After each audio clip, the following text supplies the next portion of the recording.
What is going on, you guys? Alex Chasen back here with a brand new video. Hopefully having a great day, afternoon, or night, wherever you guys are in this world. And last night, the 76ers and the Milwaukee Bucks saved their seasons, making it a 3-2 series, and both of them look to come back from down being 3-1. So let's talk about, is there a possibility either or both of these teams can make the miraculous 3-1 comeback and move on to the Eastern Conference semifinals? Now, as we know, there is one other team that's down 3-1 right now, that being the Miami Heat, but I'm sorry. I think it's going to end tonight. I'm not putting any amount of money that they make the 3-1 comeback. Now, if Jimmy Butler somehow, if let's say the Miami Heat win tonight, it's 3-2, and somehow, some way, Jimmy Butler comes back, as a Celtics fan, will I be a little nervous? Sure, because KP's probably going to be out for the rest of this series. But that said, I'm not talking about the Miami Heat and their possibility of coming back from down being 3-1. I'm just not doing it because these other two teams have a way more likely, probable chance of it happening. Let's start things off talking about the 76ers, and I mean, they saved their season last night. Tyrese Maxey saved, honestly, it was Tyrese Maxey who saved their season last night, because with about 30 seconds left, the Knicks are up 6. I genuinely thought the game was over. I really did. I didn't think the New York Knicks were going to sell that hard, allowing the 76ers to tie it up, send it to overtime, and then they even took another, I think it was a 4 or 6 point, I have it right here. What was it? It was they had a, what was that, 3? They had another 6-point lead at the beginning of overtime. I don't know how they kept, I mean, I kind of know how, and I'll get to that in a second, but more like, why? The reason why I think this happened is because they're just dead tired. I mean, you have Tom Thibodeau, great coach, a great mind, but in the regular season, when he is running 7, 8, maybe 9-man rotations, and then come playoff time, it's going to bite you in the butt when you're running 6, 7, sometimes 8-man rotations. So again, Tom Thibodeau, a great coach, a great mind, but you're just driving these guys into the ground. Jalen Brunson just plays tons of minutes. OG Anunoby plays tons of minutes. And come playoff time, it's absolutely okay to do that. But when you're doing it all throughout the regular season, it's going to catch up to you.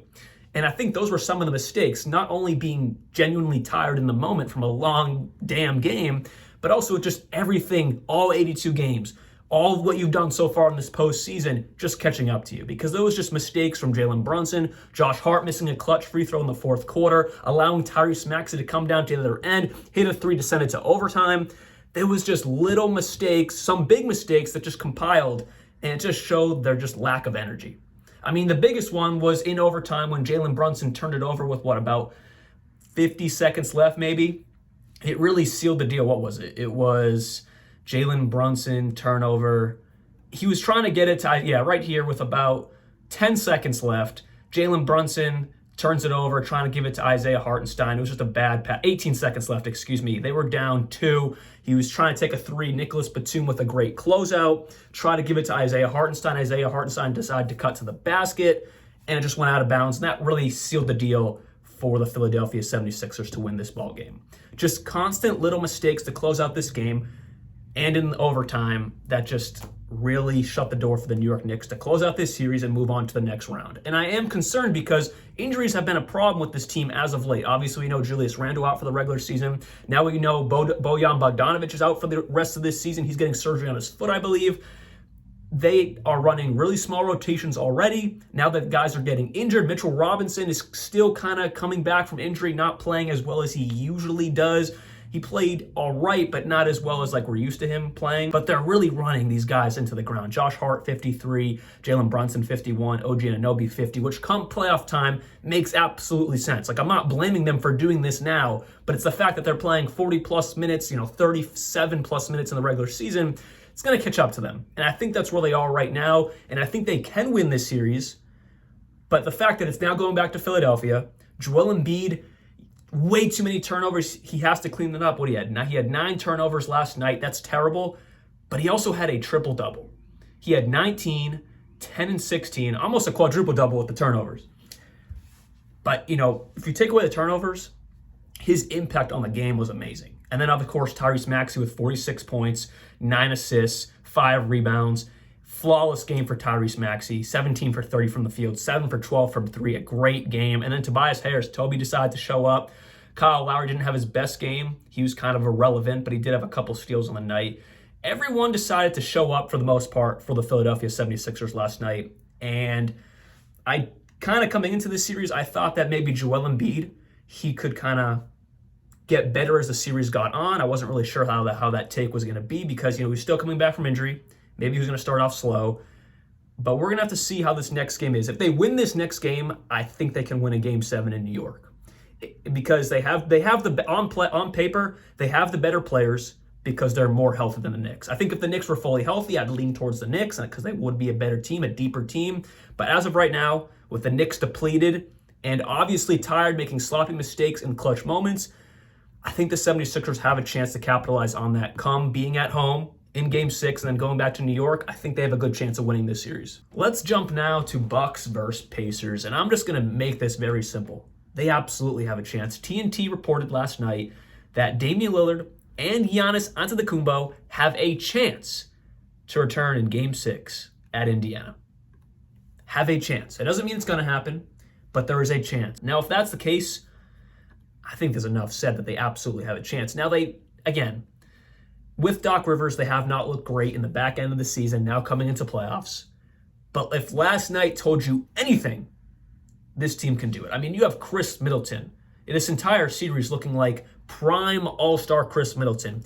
2 years ago, barely played, back and forth from injuries, couldn't really get it together, get bounced out by the Heat in the first round. Makes sense. This year, Chris Middleton, again, battling some injuries, only played 50-something games, not really finding a great rhythm.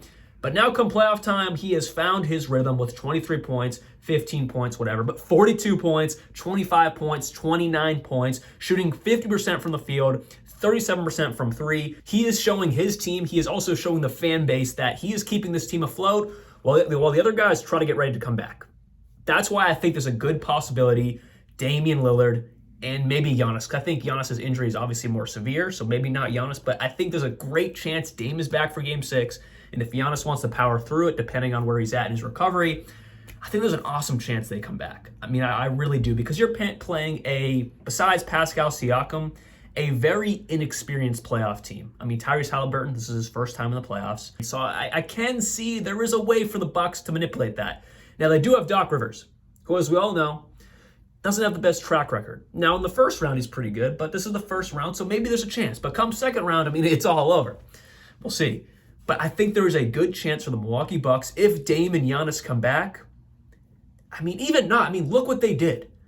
They had Bobby Portis, who has always been an impact player, no matter where he is in the league. Now, I can say there is a good chance this series could be flipped right now if Bobby Portis didn't get ejected in the early moments of, what was that, Game 4? Yeah, Game 4.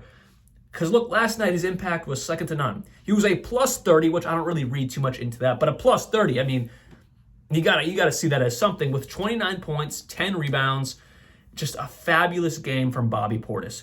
14 for 24 from the field, a great game. Already touched on Chris Middleton. Brook Lopez is getting old. You can definitely tell he's aging, but still had a relatively efficient game. 12 points, 2 blocks, 3 rebounds. He's doing all he can. But then Pat Bev. This might have been the best game I have ever seen Patrick Beverley play for just an overall standpoint. He had 13 points, 12 assists. I couldn't tell you the last time Patrick Beverley had 12 assists. He was dishing it out like Rajon Rondo. A fabulous game for Patrick Beverley, and he wasn't shot chucking. Sometimes I'll be a little bit like Pat Bev. You're not him. You're not the guy who's supposed to take these shots. That's not your role. But he only took 7 shots and made 4 of them. A great, efficient game for Patrick Beverley. Fantastic all around. This Bucks team looked really good last night. Now, there is a concern, the bench. Because the starting unit looked great, but then off the bench, you really had no help. Pat Connaughton played all right with 9 points, 4 for 6 from the field. But Gallo was getting 21 minutes because they have to, kind of a lot like I said about the New York Knicks, they're injured, the Milwaukee Bucks. They're kind of bleeding into their bench of guys that don't really play, that being Gallinari, not as good as he was pre-injury. And he had 4 points, only took 3 shots, but he's playing 21 minutes and he's not a great defender. So they do have a little bit of concern there. But again, if Giannis and Dame come back, I don't see a reason why they can't manipulate this unexperienced playoff team, that being the Indiana Pacers. I think there's a good chance because it goes to Indiana. That's going to be a rowdy crowd. It's going to be a tough environment because the Pacers fans always show out. They're always strong. But if it comes back for a Game 7 in Milwaukee, I think they have a fighting chance. if Dame and Giannis come back. Now, if not, again, they still have a great chance. They won by what, like 20-something points last night, 115-92. So I think both the 76ers and the Bucks have a pretty good chance of making this 3-1 comeback possible. Now, they both have two different avenues of making this happen. The 76ers are kind of relying on the Knicks to continue their sloppy play, carrying over kind of just their overall tiredness into the rest of this series, which it does look like they're pretty beaten. Obviously, injury-wise, they're really trying to bleed into those minutes for the starters, and then they just look tired. That's really how they closed out that game. So that's what the 76ers, I think, are kind of relying on, is for them to continue making sloppy plays, being tired. Now, that said, the Knicks are going to show up. Jalen Brunson, Josh Hart, McBride, they're going to show up. DiVincenzo, they're all going to show up. Not saying they're going to come out there and just put an egg on the board. They're going to show up and give it all they have. But in the closing minutes, I think the 76ers can kind of do what they did last night. They're tired. Just out-hustle them, make them work, make them even more tired, and that's what the 76ers did, and eventually the Knicks they couldn't do anymore. So I think that's kind of what the 76ers mindset is coming into the rest of this series. And then for the Milwaukee Bucks, let's see if Dame and Giannis can come back, and then also just the inexperience of the Indiana Pacers. Besides Pascal Siakam, Carlisle, and I forgot about Aaron Nesmith, who went to the finals with my Boston Celtics. How could I forget? How could I forget about Aaron Nesmith? But overall, the lack of inexperience on this Indiana Pacers team, that's kind of what the Bucks got to bank on, because they have all the experience. But they just got to get their guys back in, and we'll see what happens. So hopefully you guys did enjoy this video. I'll be back very, very soon. And out of both of these series, the 76ers and the Milwaukee Bucks, who has a better chance of making this 3-1 comeback possible? Let me know down in the comments below. See y'all very soon. And like always, peace out.